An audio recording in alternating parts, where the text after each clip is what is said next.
ರಾಜಕೀಯದಲ್ಲಿ ಏನ್ ಬೇಕಾದರೂ ಆಗಬಹುದು. ಸದ್ಯ ಸೊರಬ ಕ್ಷೇತ್ರದಲ್ಲಿ ಸಹೋದರರೇ ತೊಡೆ ತಟ್ಟಿ ಈ ಬಾರಿ ಮತ್ತೆ ಚುನಾವಣಾ ಅಖಾಡಕ್ಕೆ ಜಿಗಿಯೋದು ಬಹುತೇಕ ಖಚಿತ.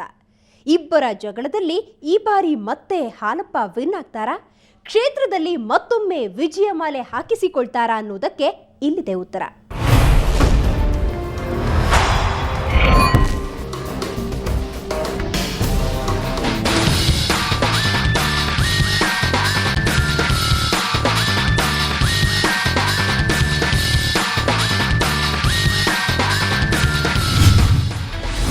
ಸೊರಬ ಕ್ಷೇತ್ರದ ಇತಿಹಾಸ ಏನು? ಸೋಲು ಗೆಲುವಿನ ಲೆಕ್ಕಾಚಾರ. ಮೊದಲಿನಿಂದಲೂ ಸೊರಬ ಕ್ಷೇತ್ರ ಅಚ್ಚರಿಗಳನ್ನ ಕಂಡ ಕ್ಷೇತ್ರ. ಭಾರತದ ಮೊದಲ ಚುನಾವಣೆಯಲ್ಲಿ ಈ ಕ್ಷೇತ್ರವು ಶಿಕಾರಿಪುರ ಕ್ಷೇತ್ರದೊಂದಿಗೆ ಸೇರಿತು. ನಂತರದ 2 ಚುನಾವಣೆಯಲ್ಲಿ ನೆರೆಹೊರೆಯ ಕ್ಷೇತ್ರಗಳೊಂದಿಗೆ ಹಂಚಿಹೋಗಿತ್ತು. ಇದು ಸ್ವತಂತ್ರ ಕ್ಷೇತ್ರವಾಗಿ ರೂಪುಗೊಂಡಿದ್ದು 1667ರಲ್ಲಿ. ಅಂದಿನಿಂದ 2008ರವರೆಗೂ ಇಲ್ಲಿ ಸಮಾಜವಾದಿ ಚಳುವಳಿಯ ಹಿನ್ನೆಲೆಯಿಂದ ಬಂದ ಸಾರೆಕೊಪ್ಪದ ಬಂಗಾರಪ್ಪನವರ ರಾಜ್ಯಭಾರವೇ ಇತ್ತು.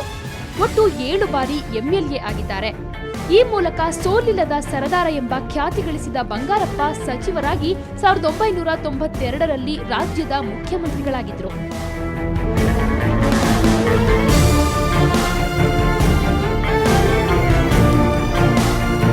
ಬಂಗಾರಪ್ಪ 2 ಬಾರಿ ಸಮಾಜವಾದಿ ಪಕ್ಷದಿಂದ, 3 ಬಾರಿ ಕಾಂಗ್ರೆಸ್ನಿಂದ, ಒಮ್ಮೆ ಜನತಾ ಪಕ್ಷದಿಂದ, ಮತ್ತೊಮ್ಮೆ ತಾವೇ ಸ್ಥಾಪಿಸಿದ್ದ ಕರ್ನಾಟಕ ಕಾಂಗ್ರೆಸ್ ಪಕ್ಷದಿಂದ ಆಯ್ಕೆಯಾಗಿದ್ರು.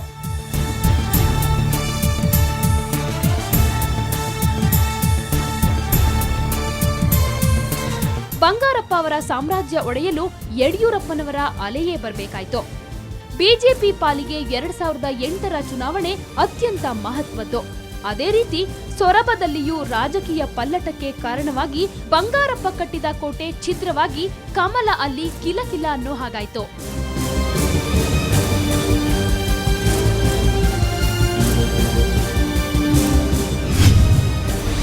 ಒಟ್ಟು ಮತದಾರರು 1,69,975.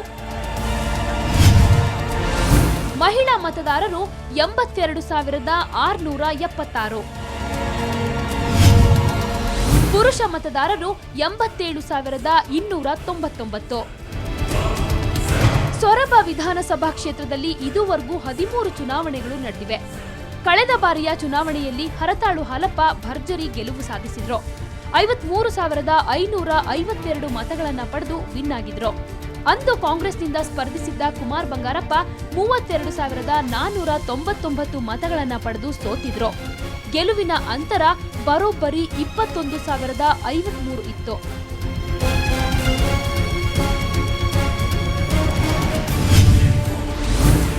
ಸೊರಬ ಕ್ಷೇತ್ರದ ಪರಿಚಯವನ್ನ ನೋಡೋದಾದ್ರೆ ಒಟ್ಟು 1,69,975 ಮತದಾರರಿದ್ದು, ಪ್ರಮುಖವಾಗಿ ಈಡಿಗರು 80,000, ಲಿಂಗಾಯಿತರು 30,000, ಮಡಿವಾಳರ ಸಂಖ್ಯೆ 14,000 ಹಾಗೂ ಮುಸ್ಲಿಮರಲ್ಲಿ 10,000 ಜನಸಂಖ್ಯೆ ಇದೆ. ಸಾರ್ವಜನಿಕ ಹಿತಕ್ಕಾಗಿ ನಾವು ಹೋರಾಟ ಮಾಡ್ಕೊಂತ ಬಂದಿದ್ದೇನೆ.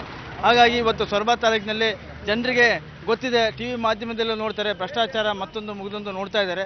ಯಾವುದು ಪಕ್ಷ ಬೇಡ, ಪಕ್ಷೇತರ ಬೇಕು ಅನ್ನೋ ಒಂದು ಉದ್ದೇಶ ಜನರಲ್ಲಿ ಬಂದಿದೆ. ಹಾಗಾಗಿ ನಾನು ಜನರೇ ಇವತ್ತು ನನ್ನ ನಾಮಿನೇಷನ್ ಹಣ ಸಹಿತ ಜನರೇ ಕೊಡ್ತಾ ಇದ್ದಾರೆ. ಜನರೇ ನಾವು ಹಣ ಕೊಡ್ತೀವಿ, ನೀನು ನಿಲ್ಲು ಅಂತೇಳಿ ನನಗೆ ಸಪೋರ್ಟ್ ಮಾಡ್ತಾ ಇದ್ದಾರೆ. ಸೊರಬದಲ್ಲಿ ಸೊರಗೋರ್ಯಾರು? ಈ ಬಾರಿ ತ್ರಿಕೋನ ಸ್ಪರ್ಧೆ. ಕನ್ನಡ ಚಿತ್ರಗಳಲ್ಲಿ ನಟಿಸಿ ತಮ್ಮದೇ ಆದ ಅಭಿಮಾನಿ ಬಳಗ ಹೊಂದಿರೋರು ಕ್ಷೇತ್ರದಿಂದ ನಿಲ್ಲಿಸಿ ಆಯ್ಕೆ ಮಾಡಿಸಿದ್ರು. ಅಲ್ಲದೆ ಎಸ್ಎಂ ಕೃಷ್ಣ ಸಿಎಂ ಆಗಿದ್ದಾಗ ಕುಮಾರ್ ಬಂಗಾರಪ್ಪ ಸಣ್ಣ ನೀರಾವರಿ ಸಚಿವರಾಗಿದ್ರು. ನಂತರ ಬದಲಾದ ರಾಜಕೀಯ ಸನ್ನಿವೇಶದಲ್ಲಿ ಬಂಗಾರಪ್ಪ ಬಿಜೆಪಿ ಸೇರಿದಾಗ ಕುಮಾರ್ ಬಂಗಾರಪ್ಪ ತಂದೆಯನ್ನ ಹಿಂಬಾಲಿಸಿದರಾದ್ರೂ ಪುನಃ ಒಂದೇ ವಾರದಲ್ಲಿ ಕಾಂಗ್ರೆಸ್ ಸೇರಿ ಬಿಜೆಪಿಯಿಂದ ಸ್ಪರ್ಧಿಸಿದ್ದ ಸೋದರ ಮಧು ಬಂಗಾರಪ್ಪರನ್ನ ಸೋಲಿಸಿ ಕ್ಷೇತ್ರದ ಶಾಸಕರಾದ್ರು.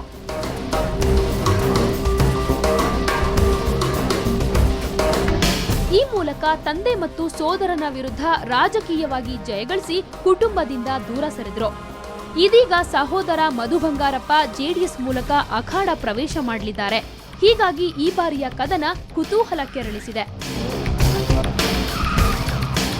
ಇಲ್ಲೆಲ್ಲ ಎಲೆಕ್ಷನಿಂದ ಹೇಳ್ಬೇಕು ಅಂದರೆ 3 ಸಮದಿಟ್ಟದವು.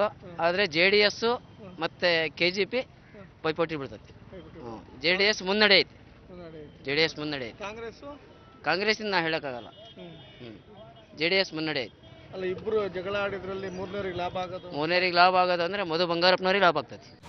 ಬಂಗಾರಪ್ಪ ಆಸೆಯಂತೆ ನಾನು ಕೂಡ ಶಿವಮೊಗ್ಗ ಜಿಲ್ಲೆ ಸೊರಬ ವಿಧಾನಸಭೆ ಕ್ಷೇತ್ರದಿಂದಲೇ ಚುನಾವಣೆಗೆ ಸ್ಪರ್ಧಿಸುತ್ತೇನೆ. ಅದನ್ನ ಕೇಂದ್ರವಾಗಿಟ್ಕೊಂಡೇ ರಾಜಕೀಯ ಮುಂದುವರಿಸ್ತೀನಿ ಅಂತ ಮಧು ಬಂಗಾರಪ್ಪ ಈ ಹಿಂದೆ ಹೇಳಿದ್ರು. ಇನ್ನು ಬಿಜೆಪಿ ಅಭ್ಯರ್ಥಿ ಯಾರು ಅನ್ನೋದು ಅಧಿಕೃತವಾಗಿ ಘೋಷಣೆಯಾಗಿಲ್ಲ. ನಿಜ ಹೇಳಬೇಕಂದ್ರೆ ಇಲ್ಲಿ ಅಖಾಡಕ್ಕಿಳಿಸಲು ಬಿಜೆಪಿ ಬಳಿ ಸಮರ್ಥ ಅಭ್ಯರ್ಥಿಗಳೇ ಇಲ್ಲ. ಆದ್ರೂ ಈ ಬಾರಿ ಕಣ ಮತ್ತೆ ರಂಗೇರೋದ್ರಲ್ಲಿ ಅಚ್ಚರಿ ಇಲ್ಲ.